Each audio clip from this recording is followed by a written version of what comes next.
All right, well, we have some sunshine out there this afternoon, but we are still watching for the potential of some flooding issues to take place, especially as we go throughout later this week and specifically the upcoming weekend. So we've got to talk more about that here. The flash flood threat is in the moderate category, and you're going to see why as we go throughout this forecast. So don't let that sunshine fool you. It's giving us a brief reprieve from some of the heavy rainfall, but changes are on the way. Now, let me start off with some of the latest river warnings so that you can kind of see what we're dealing with here. All these rivers shaded in light green here will have to crest, and as we go throughout time, that will occur. But as long as we're continuing to see chances of rainfall, then that means that the crest can't happen because more water has to run off and those river levels will continue to rise. So what you see right now is the forecast, but that's not accounting for the rainfall that we're expecting again as we head into the next 48 hours and then eventually as we head into the upcoming weekend. So stay tuned for more on that. Here's the latest flash flood watch that you see out there now that's been issued from later on this evening, and it will go through Wednesday evening, and that's for most of the area because we are expecting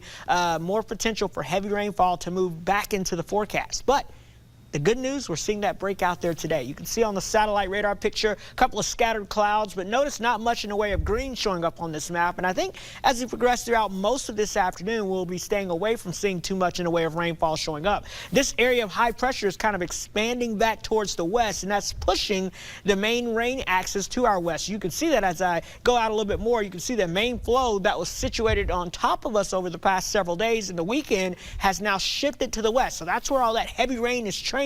But this cold front to the north and west is going to give this rain band a kick back towards the east, and that means it sets up over us over the next 24 to 36 hours. So let me show you how this all plays out as we kind of time the best rain chances for you. Again, out there now, if you're heading out for lunch, looking pretty good. A southerly wind, it's warm and humid, but mainly on the dry side. But with all that humidity out there and the daytime heating with the temperatures getting close to that 90-degree mark, we'll be looking at around this afternoon a couple of these isolated pop-up showers and storms developing. It could produce a quick heavy downpour, but this is not the main concern for flooding. What we're really going to be watching is that main rain axis I showed you off to the west and northwest of us, which will start to slide our way as we go into your overnight hours Wednesday night and set up just to our north and west by Wednesday morning, and it will slowly ooze on off towards the south and east throughout the day on your Wednesday. So we'll see off and on waves of moderate to heavy rainfall. Notice the yellows and the reds showing up on that map.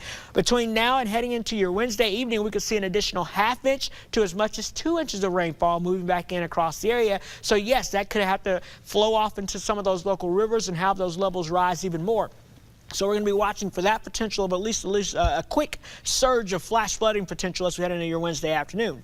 Then we've got to look down towards the south. Here is Gordon right now, still a tropical storm, winds of 65 miles per hour, moving towards the north and west. This storm is expected to make landfall later on this evening as a Category 1 hurricane, and then it's going to travel to the north and northeast there, and eventually, look at that, potential by this weekend to move in our area and bring us that potential of heavy rainfall once again. We're talking the potential of several inches of rainfall from this tropical system. So we've got to watch that track for you very closely. Make sure that you check back for more updates, and that could lead to more heavy rainfall so that by the time we head towards the end of the weekend, we could see an additional 2 to 5 inches or even more across the region. So yeah, we're not done with the potential heavy rainfall. That's why we're going to be watching the flash flooding threat very carefully, not just for the next couple of days, but right into the weekend. So don't let today fool you. Isolated showers and storms this afternoon. Today will be the driest day over the next several. Then that cold front moves in and brings us a good chance of heavy rain off and on through the end of the work week. And then we'll get a little bit of a break before that tropical system that we're going to have to watch, at least the remnants of Tropical Storm Gordon, by the time we head towards the upcoming weekend.